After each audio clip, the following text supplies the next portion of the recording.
July 28th, 1868 is the date that the 14th Amendment was adopted.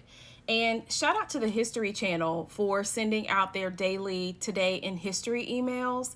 I love getting them because I love the little nuggets that it provides that, encourage me to go learn some more. And I did that today kind of on overdrive because I was like, this is a topic that is especially relevant today and that I am not as familiar with as I probably should be. And I thought to myself, I've never read the 14th Amendment for myself. I've heard about it. I've probably heard bits and pieces of it, but I've never read it for myself start to finish. And so I want to take you all on this journey of learning and unlearning, and let's do it together. Let's read the 14th Amendment, have a little bit of conversation. Let me know your thoughts in the comment section. So there are 5 sections in the 14th Amendment, and I'm not going to read each section word for word. Pause to read once I bring each one up on the screen.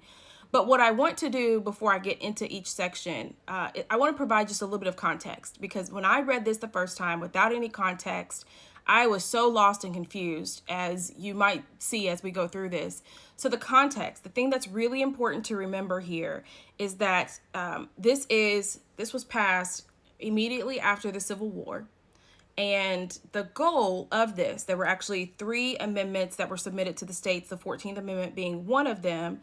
The goal was to guarantee equal civil and legal rights to Black citizens. So that's the context that you need to keep in mind as you're going through and reading each one of these sections. So pause to read section 1. But essentially what section 1 is doing, it's granting citizenship to people who were formerly enslaved. And it's not only people who were formerly enslaved, but when this was created, that was the group of people that they had in mind. And I think it's just timely that this is happening now as we continue to see attacks on who is considered to be a citizen, what people in the United States, even if they are not citizens, are should be granted, like due process, and all of that. So section 1 is especially relevant all the time, but especially today. Section 2 was one of those ones that I did not really understand until I really understood the context.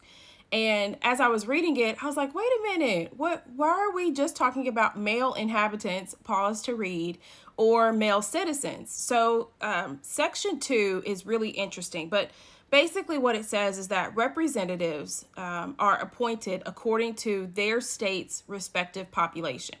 We kind of already know that, right? It goes one step further to say that if the right to vote is denied to any male inhabitant, if it's denied to any male inhabitant, the number of representatives will then be reduced. And this was to encourage states to grant voting rights to Black men. And essentially saying, if you're not going to allow Black men to vote, then your state's representatives, that number will be lowered. And, of course, I'm always going to ask, well, what about the women? Why aren't women included in this? Why is it just male inhabitants and male citizens? And I get it. We haven't gotten there yet in the amendments. It's coming. But what I thought was really interesting is that it was tied to, the number of men over 21 whose rights had or had not been denied. And again, that context is just really important because when I first read it, I did not have that contextual information. And this was just really confusing to read without the context. Section 3. Oh, Section 3. I think we're all more familiar with Section 3 just based on what's happened in our country over the last couple of years. But Section 3 is, and pause to read, basically just states that it's unconstitutional for any elected official to participate in an insurrection or rebellion. And what may happen, or actually it doesn't talk about what may happen if someone does participate in an insurrection or a rebellion. So, Section 4 was another one that I thought was really interesting, and it brought up a lot of curious questions for me. So Section 4, pause to read, says that it's unconstitutional for the United States to pay any debt for the loss or emancipation of an enslaved person, and that any current debt is legal and void. And I find this to be interesting because then I ask myself, well, how much had already been paid? Like, how much were, the enslavers paid because the people they were enslaving have been emancipated? And then I thought, well, how was that corrected? Why wasn't that corrected? Like, this would have been the perfect opportunity to say any, debts that have already been paid shall now be given to the people who were enslaved.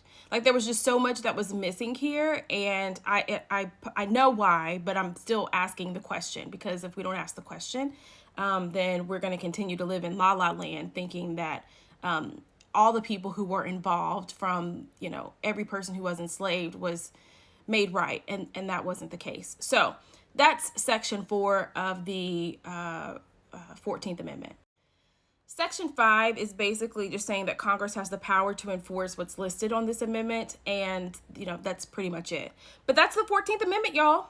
Shout out to the History Channel for sprinkling my inbox with all of this great information that causes me to go down a rabbit hole and spend half of my day learning more, which I think is the intent. I'm supposed to learn more.